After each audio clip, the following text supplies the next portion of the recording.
everybody, welcome back to another video. In this video, I'm going to talk about the different vertical structures that I'm using in my garden this year.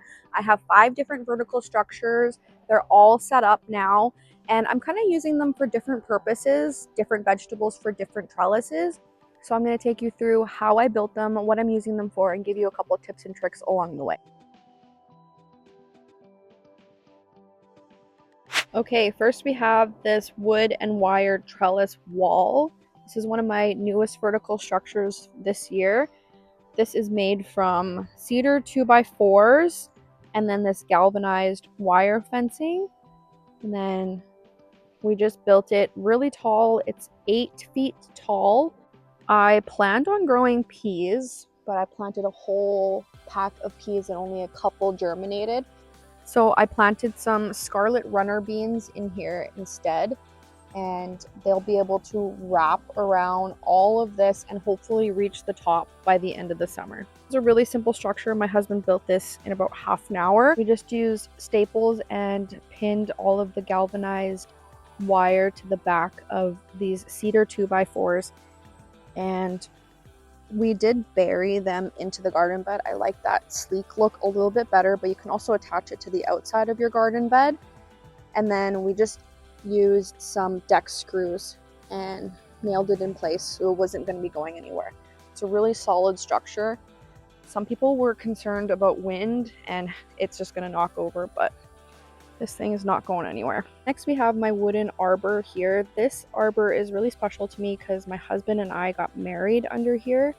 It was in a different location at the back of our yard.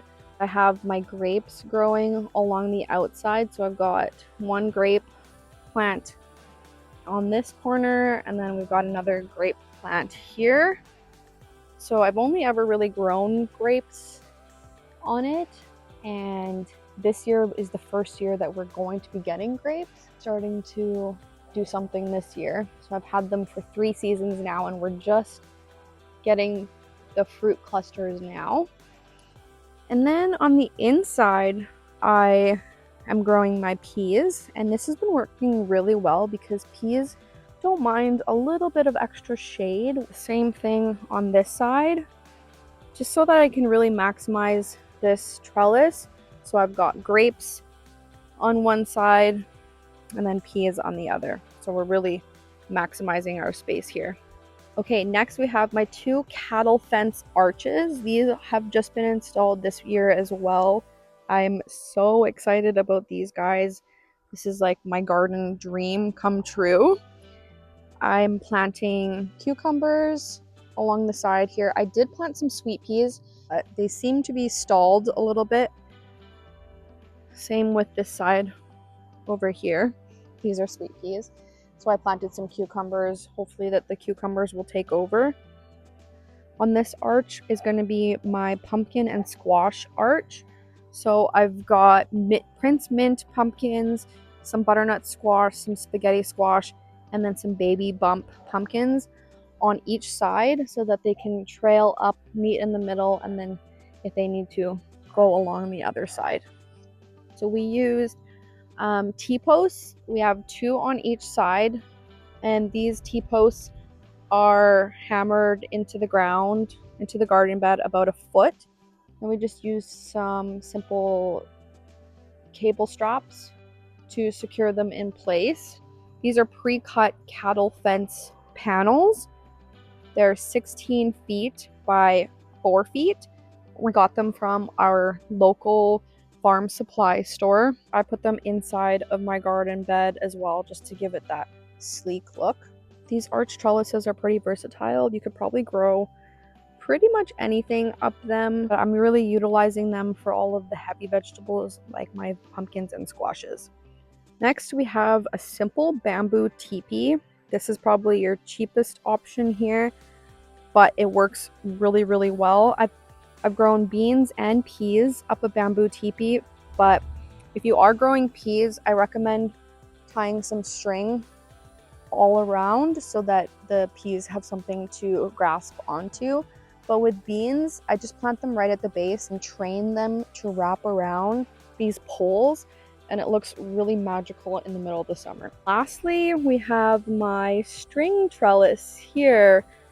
So string trellises can be used for tomatoes or cucumbers. I'm using them mainly for my tomatoes right now. I was able to fit 10 indeterminate varieties on the string trellis. So we made this frame with cedar. So it was just 3 cedar 2x4s buried into the garden bed and then screwed on to the side. We just looped the string through the top of the trellis there, attached the string to a landscaping staple, and then stuck the staple right into the base of the tomato plant, and then wrapped the tomato plant around the string. And then as it grows, you can just continue to wrap it around. I used an adjustable slip knot to tie it, so if you need to loosen it or tighten it as the season goes on, we can do that. But this is a really simple structure that has worked really well for me last year. One thing I recommend is using a really good quality string. I used twine last year and then it ended up snapping halfway through. These tomato plants can get quite heavy, so I'm using a nylon string this year and it looks a lot sturdier than my twine that I had last year. Okay, that's it for today's video. That was just a little overview of the 5 vertical structures that I'm going to be using in my garden this year. If you have any questions, make sure to leave them in the comments below, and we'll see you in the next video.